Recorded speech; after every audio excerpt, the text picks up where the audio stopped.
าสุภูสุคนผู้ที่มีพระศรัทธาอันแก่กล้าเลื่อมใสศรัทธาในประวัติพระพุทธศาสนาในพร้อมเพียงแห่งหน้ากันทำกองมหากุศลกาวแมนเนาะเมื่อนี้เป็นโอกาสเลิกงามยามดีทางนักเจ้าภาพเจ้าศรัทธาเราทั้งสองฝากฝังเราลาวและไทยเราได้ร่วมกันทำมหากฐินสามัคคีทำทานอยู่ในปีนี้ถวายทอดในวัดสินชัยยารามนะฮอนพ่อแม่ครูบาอาจารย์ผู้ที่ว่าบำเพ็ญเพียรอยู่ในหนึ่งไตรมาสพรรษาในวัดแห่งนี้เพื่อให้สมบูรณ์อยู่ในการสร้างบุญกุศลในครั้งนี้ตามประเพณีที่ได้สืบทอดกันมาแต่บรรพบุรุษถึงอาตมานี่ก็ถือได้โอกาสที่ว่าพ่อแม่ครูบาอาจารย์ได้ให้เป็นองค์เสกอยู่ในผ้ามหากฐินจะได้เสกผ้าเพื่อความเป็นสิริเป็นมงคลจึงขอน้อมไว้ในคุณพระรัตนตรัยคุณพ่อแม่ครูบาอาจารย์สิ่งศักดิ์สิทธิ์จิตญาณทิพย์ญาณธรรมทั้งหลายทุกบาททุกองค์ข้าน้อยจะได้ทำหน้าที่ในการเสกผ้าผิดพลาดประการใดขออโหสินำคุณพ่อแม่ครูบาอาจารย์สิ่งใดที่ตั้งจิตดีแล้วเจตนาดีแล้วด้วยความเช่นยำด้วยพระคาถาอันเป็นสิ่งที่พ่อแม่ครูบาอาจารย์ได้กระทำและก็ได้เป็นวาจามีความศักดิ์สิทธิ์เช่นยำความเป็นสิริมงคลสันใดด้วยกายวาจาและจิตใจของตัวข้าพเจ้าขอท่านทั้งหลายจงได้ประทับจากกระหม่อมจอมขวัญติดในวาจาสรรเสริญโดยการเสกผ้านี้ขอจงเก็บยำศักดิ์สิทธิ์และก็เป็นสิริมงคลแก่เจ้าภาพเจ้าศรัทธาแก่ในการทำกฐินทานในครั้งนี้ทุกสิ่งทุกประการเถิดสาธุสาธุสาธุอนุโมทามิ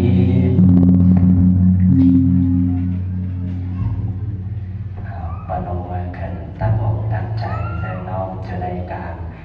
ฟังอยู่ในการสวดเสกผ้าเราจะมีเนื้อหาและก็มีความวิจิตรบรรจงสร้างสรรค์ในตั้งอกตั้งใจฟังการสวรรค์ธามิพันเตพุทธะอรหันตังคัมมัทเมพันเตมายังพุทธัสสังกายามหามุนีรัตนังตยังอภิปุเสมาทางสาธิยังอรหันตานังพระเจกพุทธปัญจานิพพานังพุทธานิพพานังปัญจโยโตวันธามิปันเตกายวัจิจิตังวันธามิปันตานังอภิปุเสมาถวายใจเทียนบูชาพระคาถาเสกผ้าโดยใต้เลยอธิษฐานใต้เลยอธิษฐานที่สิ่งที่มันดีเด้อโดยจะได้ความปลอดภัยนะโมตัสสะภะคะวะโตอะระหะโตสัมมาสัมพุทธัสสะนะโมตัสสะภะคะวะโตอะระหะโตสัมมาสัมพุทธัสสะนะโมตัสสะภะคะวะโตอะระหะโตสัมมาสัมพุท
พามด้วยผ้าเพื่อนลายลางสันได้นางเวสาขาจงใจแต่งแล้วนางข้าบวนกันยานามินแก้วนำมาแล้วเครื่องถ้วยแดงองค์ปุณโทแล้วก็จึงเพียรจารานาจารสมควรแล้วแนมพาพันธาวังเกทังตักสิมองค์ก็มีแล้วในการนั้นแลตามตรงกรรมปัสสิกันจังตันตาวาโกไสยังโคมะโกสัมภาโลภาโวทุมภาลานิจังตาโตปิงโคปะเฮสิโกมันจังกายุลังอังคาทังสนตัญจังกาธานิเอวันตันทาหันทิจังตังโต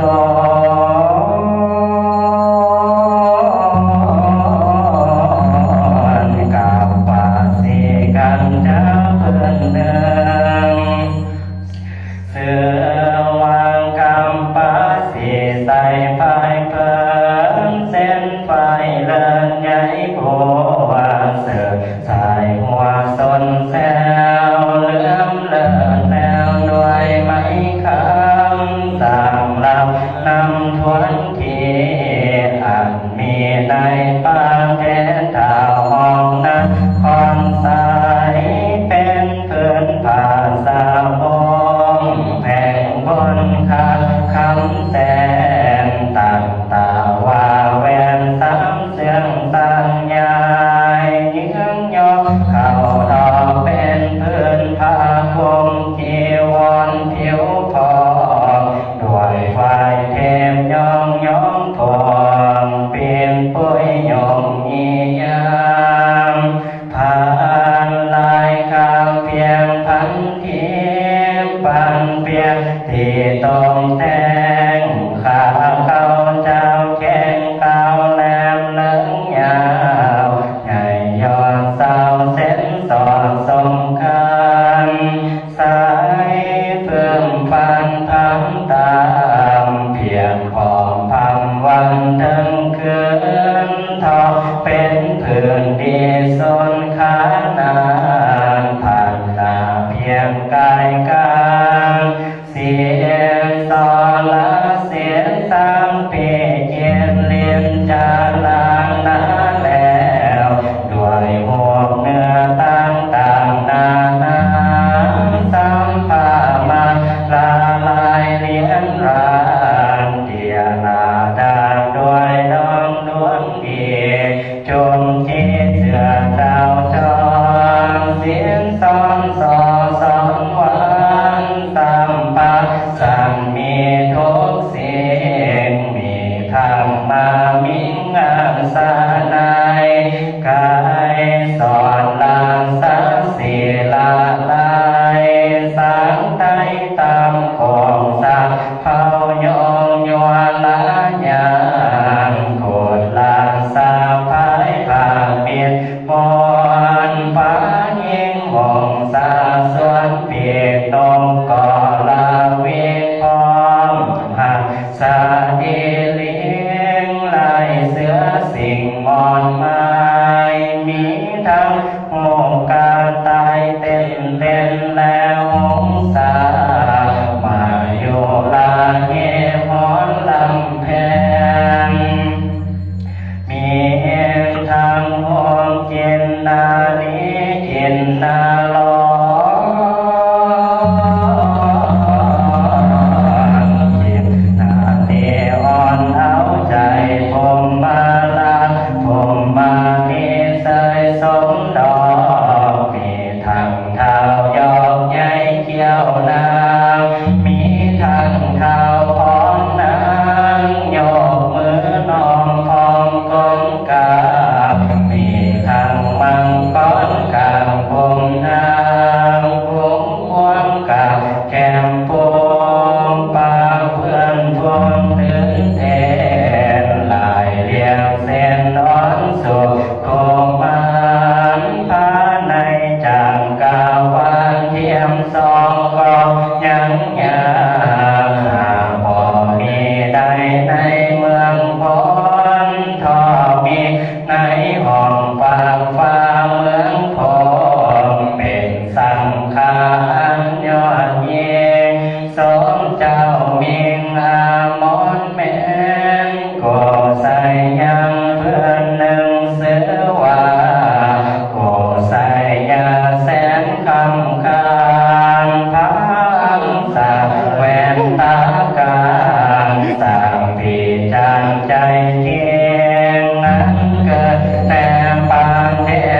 ดำแดงลายลา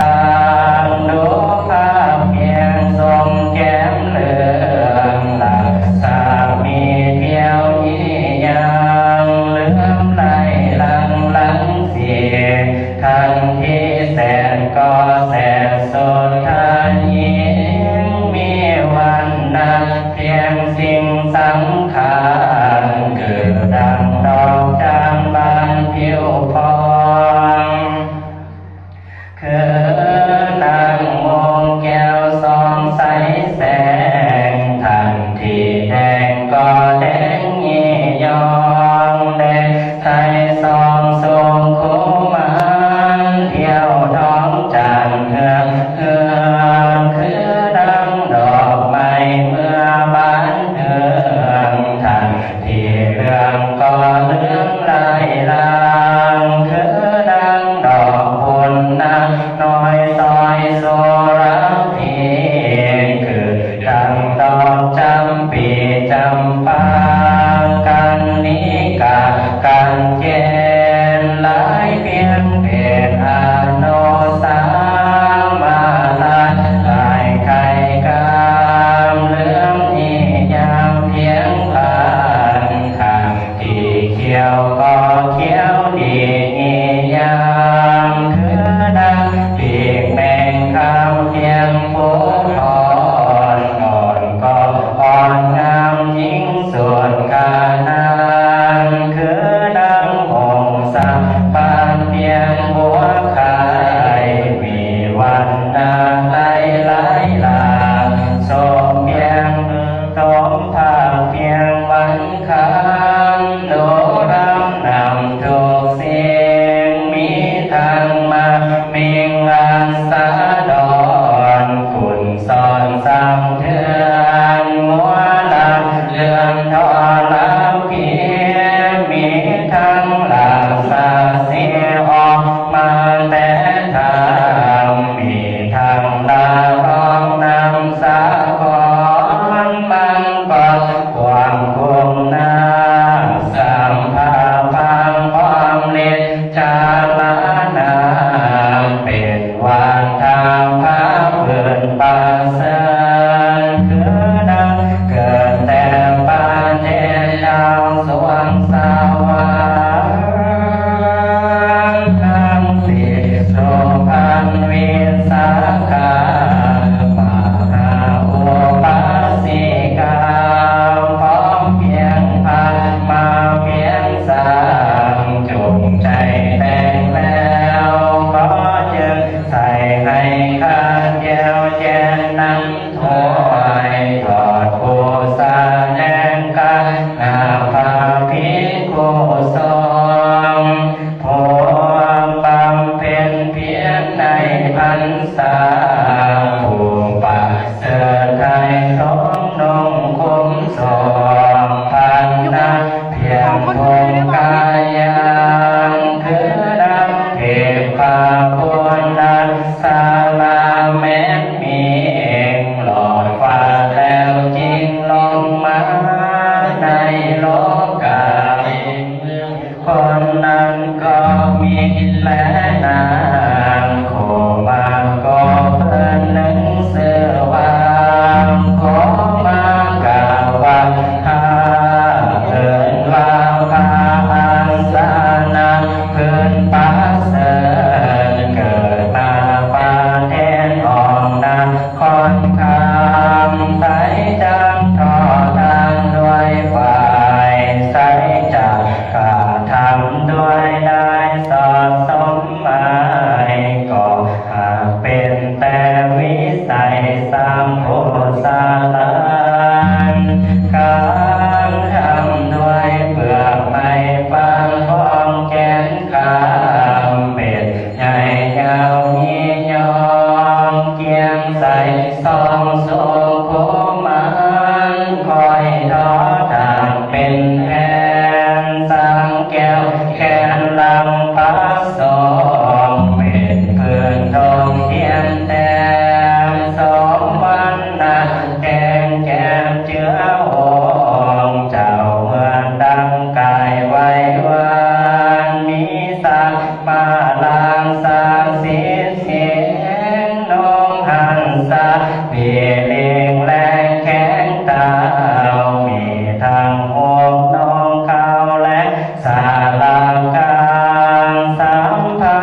านทั้งหลายบ่น้อยบ่หูจิคอยทางเลี้ยงหลายคนใดเห็นก็ให้คำกังวลและพายางสาว่างดวงกาวินาโยสาบายโคใดนุ่งทองขอให้คำสงเศร้าโศกัน เห็นว่าเป็นของหนังสีโสพันเวสาขามาหาโวมาสิกาผู้ปาเสริญล้ำด้วยสังฆาหางนำมาด้วยแดงโคสมเหตุว่าได้มาแต่เมืองสวรรค์สังฟ้าแดนกายว่าให้ป่าวงทองเครื่ององอ่างโดควันและนาอุทุมพาตานิจากเพื่อนหนึ่งเสือว่าโอทมพาราวิเศษผ่านกันแต่บางแทนข่าวกาเสีเป็นข่าวเพื่อนดีจำเลินสีบ่อสาวแม่นว่าผู้เท่ามันก็หากโดงามมีโลกหลามทำมวลปัดสร้างเทว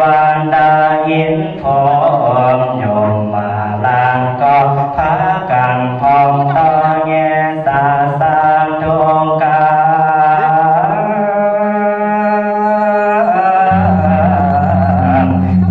ไก่กังวัน เดี๋ยวบอกได้มันต้องสุดนะ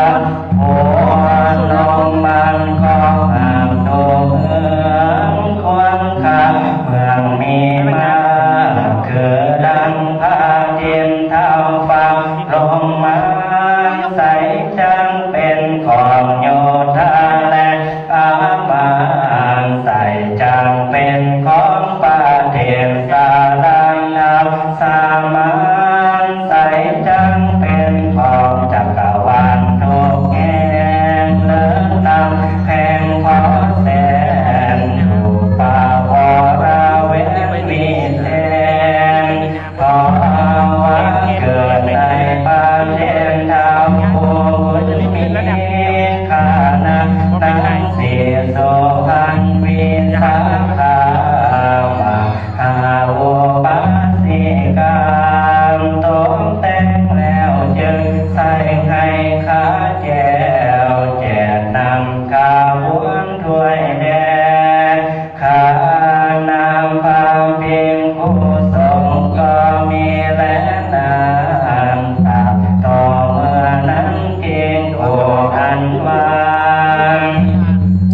อันว่าวงเจ้าป่าเพียงสุดโสมโอป่า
นากับทาง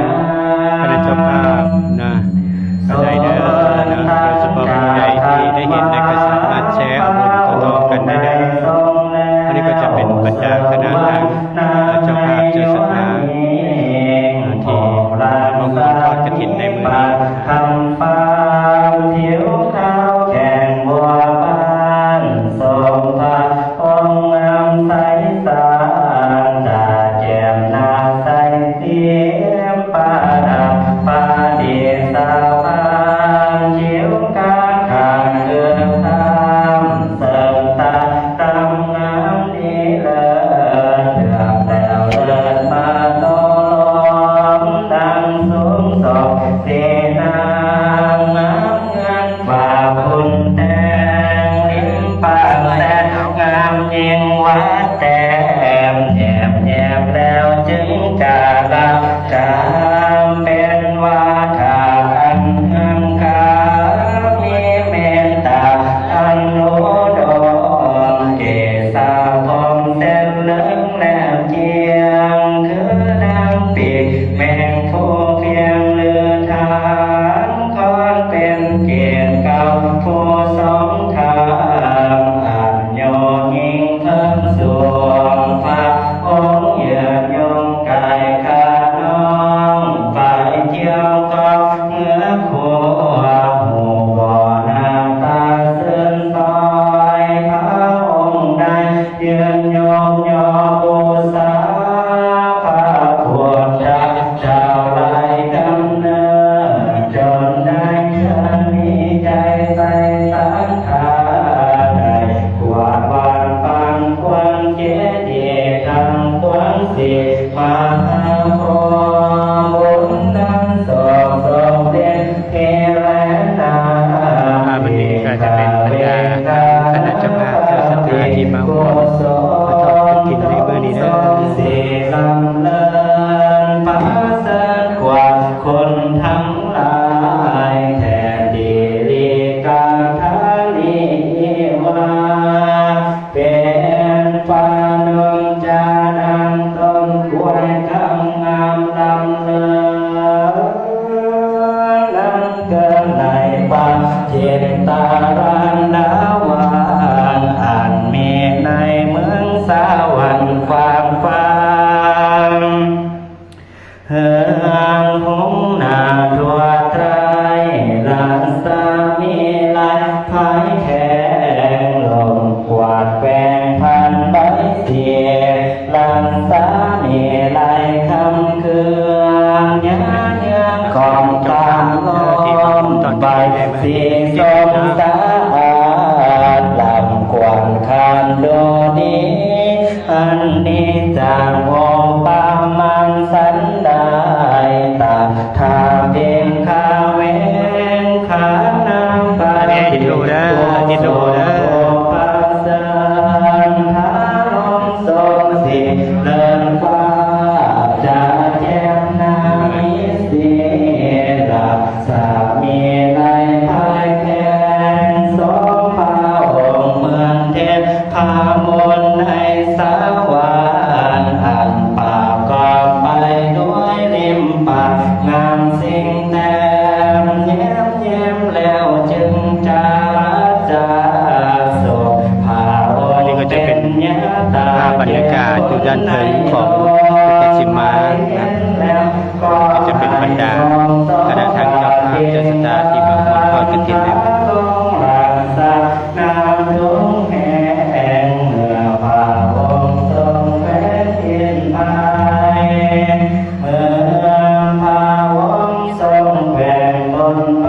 ปล่อยตาไข่ อันนี้ก็จะเป็นแม่แก้ววรภาเด้อแล้วเป็นแม่คำวัดแม่คำบาเด้อ ที่ล้างไปก่อนนาเทมพระองค์ทั้งหลายก็มีแล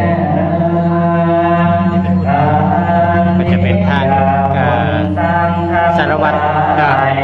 สารวัตรผู้เลิศเลยสารวัตรจิโต้เด้ออันนี้ ยังสังแก้วตัวเองน้ำทวนทองเต็ง นี่จะเป็นญาติธรรมก็ได้ เพื่อให้ข้าน้ำปาเองกุส่งเกินเคียงกุศลตัวหา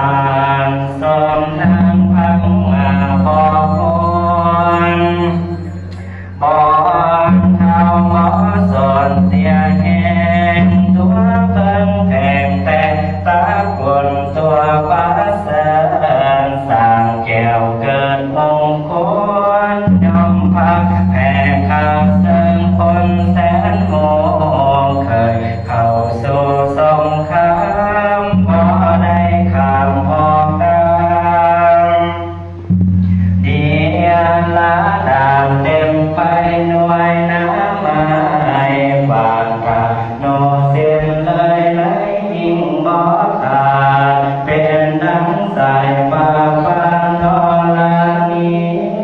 สังทนหนักบ่ถอยมีจังปัญญา นี่ก็จะเป็นด้วยสกิลาเนี่ย จงหา เป็นเจ้าภาพวันนี้เนาะ อนุโมทนาบุญนำกันเด้อ ไปที่บริมาเพิ่นกระส่วนอนุโมทนาบุญนำเด้อ งงใส่ตาเลยเงินขึ้นดึงรอ อันนี้ก็จะเป็นแมวตลาด สมโมสาเป็นคนทาลาทางทางนาสา อันนี้ก็จะเป็นบรรดาเจ้าภาพเด้ออันนี้เมตุนเด้อเมของยศาน้อยเนาะ ภิกขุสมองค์ปัสเสริฐแล้วจึงคำเต้าเกินเมืองปานิลาผ่านพลและนาในจากสวงพังคากาเส้นขาให้สักเสียงเก็บยามเกิดเป็น